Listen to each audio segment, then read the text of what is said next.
السلام علیکم معزز ناظرین، آج کے اس سبق میں ہم اصناف اعراب یا اقسام اعراب پڑھیں گے۔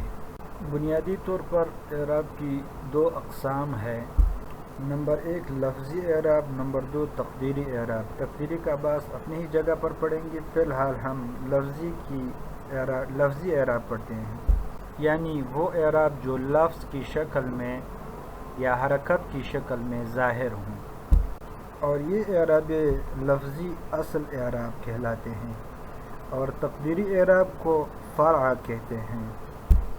اب لفظی اعراب دو قسم پر ہے، اعراب لفظی بالحرکت، نمبر دو اعراب بالحروف۔ اعراب لفظی بالحرکت وہ اعراب ہے جو ضمہ، فتحہ اور کسرہ کے ساتھ ہوں، اور اعراب لفظی بالحرف وہ اعراب جو واو، الف اور یا کی شکل میں ہوں۔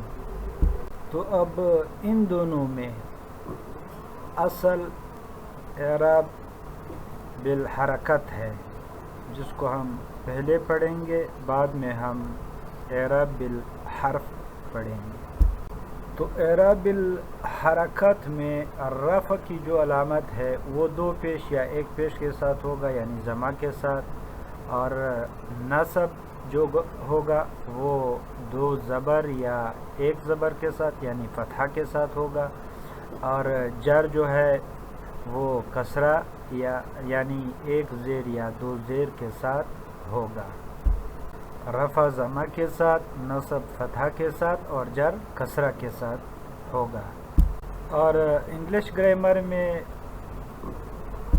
اعراب کا جو کردار ہے وہ ورڈ آرڈر اور پری پوزیشن جو ہے وہ ادا کرتے ہیں، یعنی انگریزی گرامر میں عربی گرامر کی طرح اسم کی آخری جو شکل ہوتی ہے وہ تبدیل نہیں ہوتی، بلکہ وہ اسم کا مقام تبدیل کرتا رہتا ہے۔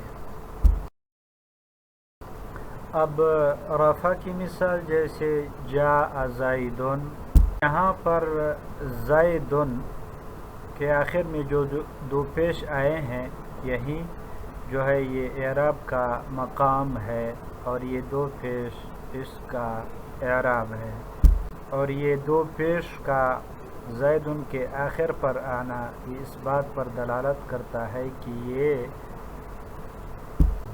جاء کا فاعل ہے، یعنی یہ دو پیش زید کی جو حیثیت یا مقام ہے وہ بتا رہا ہے کہ یہ فاعل ہے۔ اسی طرح انگلش گرامر میں اس کی جو مساوی مثال ہے، جیسے زید کیم، یہاں پر اس مثال میں بھی زید کا جو مقام ہے وہ یہ بتا رہا ہے کہ یہاں پر زید فاعل ہے۔ اس کے بعد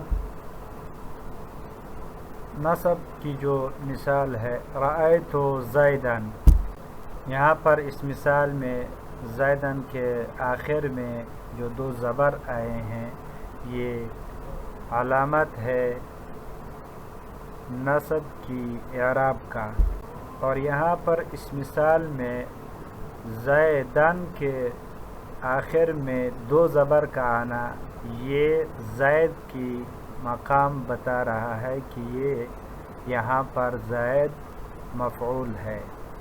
انگلش گرامر میں I saw زید، میں نے زید کو دیکھا، تو اس مثال میں زید جو ہے وہ جملے کے آخر میں آ کر اپنے حیثیت بتا رہا ہے کہ یہاں پر زید مفعول ہے۔ اسی طرح تیسری مثال جر کی مررت بزیدن، یہاں پر اس مثال میں زیدن بزیدن یعنی زید کے آخر پر دو زیر آئے ہیں، یہی دو زیر علامت ہے اعراب بالحرکت کی، اور یہ دو زیر زید کی مقام بتا رہا ہے کہ یہاں پر زید اس جملے میں کیا بن رہا ہے، مررت بزیدن۔ یعنی کہ یہاں پر زید کیا بن رہا ہے، فاعل بن رہا ہے، مفعول بن رہا ہے، یا اس کا کچھ اور تعلق ہے اپنے فعل کے ساتھ۔ اسی طرح انگلش گرامر میں اس کی مثال آئی پاسڈ بائی زید، میں گزرا زید کے پاس سے۔ یہاں پر اس مثال میں پریپوزیشن کے بعد زید آیا ہے۔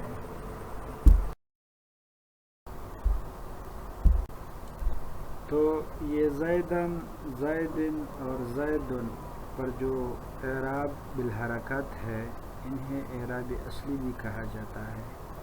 آگے چل کر ہم یہ جانیں گے کہ یہ جو اعراب بالحرکت ہے یہ کن اسما کے ساتھ خاص ہے۔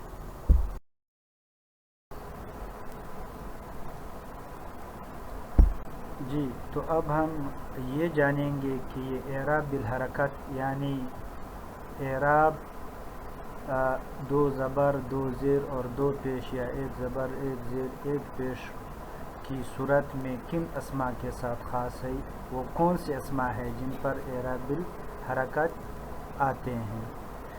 تو چلیے دیکھتے ہیں۔ نمبر 1، مفرد منصرف صحیح۔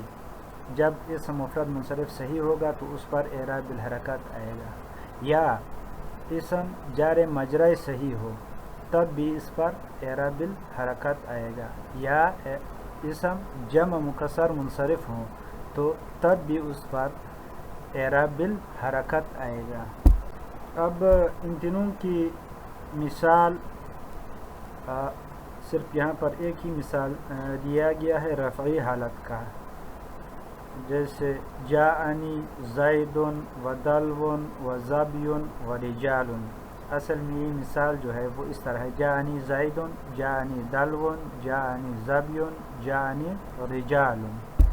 جاءنی زیدن میں زیدن جو ہے یہ مفرد منصرف صحیح اسم ہے، اور اس پر تینوں حالتوں میں اعراب تبدیل ہوتا رہے گا، یعنی جاءنی زیدن، رأیت زیدن و مررت بزیدن۔ اور اسی طرح دلون، زبیون، یہ جار مجرى صحیح کی مثالیں ہیں۔ دلون وہ مثال جب کسی اسم کے آخر میں واو ہو اور اس کا ماقبل ساکن ہو، اور زبیون جب کسی اسم کے آخر میں یا ہو اور ماقبل ساکن ہو۔ اسی طرح رجالن، رجالن یہ جمع مکسر منصرف کا مثال ہے، اور اس پر بھی تینوں حالتوں میں اعراب تبدیل ہوگا۔ آگے چل کر ہم یہ پڑھیں گے کہ مفرد منصرف صحیح کیا، جار مجرى صحیح کیا ہے، اور جمع مکسر منصرف کیا ہے۔ جی، تو مفرد منصرف کیا ہے؟ مفرد یہ کئی چیزوں کے مقابلے میں آتا ہے۔ کبھی تو مفرد مرکب کے مقابلے میں آتا ہے، یعنی یہ اسم مفرد ہے مرکب نہیں۔ کبھی یہ تثنیہ اور جمع کے مقابلے میں آتا ہے، یعنی یہ اسم مفرد ہے، تثنیہ نہیں اور جمع نہیں ہے۔ اور کبھی یہ مفرد مضاف یا شبہ مضاف کے مقابلے میں آتا ہے، یعنی یہ مفرد ہے مضاف یا شبہ مضاف نہیں۔ اور کبھی یہ جملہ اور شبہ جملہ کے مقابلے میں آتا ہے، یعنی یہ مفرد ہے جملہ یا شبہ جملہ نہیں ہے۔ لیکن یہاں پر جو مفرد سے مراد ہے وہ مفرد ہے جو تثنیہ اور جمع کے مقابلے میں ہوں۔ تو یہاں پر مفرد کہہ کر تثنیہ اور جمع کو خارج کر دیا، جیسے زیدن، زیدن۔ اب زیدن نہ تو تثنیہ ہے اور نہ جمع بلکہ مفرد ہے۔ اور مفرد منصرف، منصرف کہہ کر غیر منصرف کو خارج کر دیا۔ غیر منصرف کی تعریف اپنی جگہ پر پڑھیں گے۔ اور منصرف، منصرف کیا ہے؟ منصرف اصل میں وہ اسما ہے جن کی اعرابی حالت تینوں حالتوں میں، یعنی حالت رفع، حالت نصب، حالت جر، تینوں حالتوں میں ان کا اعرابی حالت تبدیل ہوتا رہتا ہے، تو وہ منصرف کہلاتا ہے۔ مثال کے طور پر زیدن، اب زیدن حالت رفع میں اس پر دو پیش آئے گا، حالت نصب میں اس پر دو زبر، اور حالت جر میں اس پر دو زیر آتے ہیں۔ جاءنی زیدن، رأیت زیدن و مررت بزیدن، تو یہ منصرف اسم ہے۔ اور صحیح کہہ کر غیر صحیح کو خارج کر دیا، یعنی جب صحیح کہہ دیا تو غیر صحیح داخل نہیں ہوگا۔ اب صحیح نحویوں کی اصطلاح میں کون سے اسماء ہیں؟ نحویوں کی اصطلاح میں صحیح وہ اسم ہے جس کے آخر میں حرف علت نہ ہو، جس کے آخر میں حرف علت نہ ہو، جیسے زیدن کے آخر میں دال ہے تو اس کے آخر میں حرف علت نہیں ہے، تو لہٰذا یہ صحیح ہے، غیر صحیح نہیں ہے۔ جی تو دوسرے نمبر پر جار مجرائے صحیح۔ اب جار مجرائے صحیح کیا ہے اور اس کا پہچان کیا ہے؟ یعنی وہ اسم جس کے آخر میں واو یا ما قبل ساکن ہو، ایسا اسم جس کے آخر میں واو ہو یا ہو اور ما قبل ساکن ہو تو اسے جار مجرائے صحیح کہا جاتا ہے۔ مثال کے طور پر دلون کے آخر میں واو ہے اور اس سے پہلے لام جو ہے وہ ساکن ہے۔ اسی طرح یا کی مثال زابیون کے آخر میں یا ہے اور اس کا ماقابل با ساکن ہے، تو ان دونوں کو ہم جار مجرائے صحیح کہیں گے۔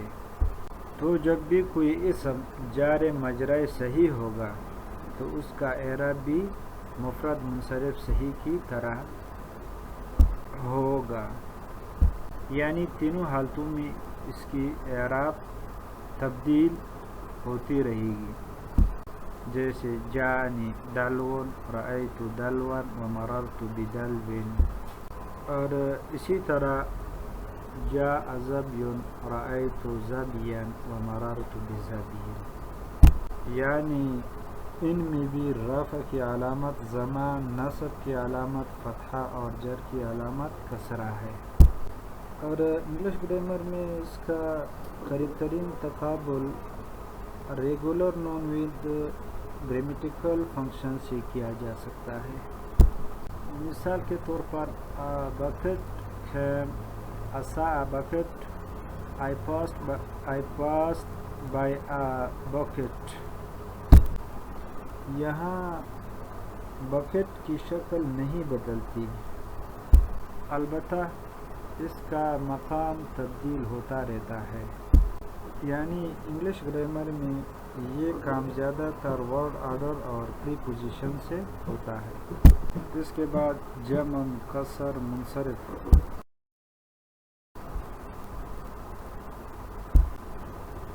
جمع مکسر منصرف، جمع مکسر وہ جمع ہے جس میں واحد کی ساخت ٹوٹ کر لفظ کی شکل تبدیل ہو جاتی ہے، اسے جمع مکسر کہا جاتا ہے۔ اور یہاں پر جمع مکسر منصرف کہنے سے جمع مذکر سالم اور جمع مؤنث سالم کو خارج کر دیا گیا ہے۔ مثال کے طور پر رجالن، تو اس میں جو واحد کی صیغہ ہے وہ ہے رجلن، تو رجلن کی شکل کو توڑ کر رجالن بنایا گیا ہے، اور یہ جمع منصرف اسماء میں سے ہے، یہ جمع مکسر، اسی وجہ سے اس پر مفرد منصرف صحیح کی طرح یعنی اعراب بالحرکات، اور یہ اعراب تینوں حالتوں میں تبدیل ہوتا رہتا ہے، جیسے جاء رجال، رأیت رجالا ومررت برجال، تینوں حالتوں میں اس کی اعراب تبدیل ہوتا رہے گا۔ اور اس انگلش گرامر میں irregular plural noun with grammatical function کہا جاتا ہے، یعنی بے قاعدہ جمع۔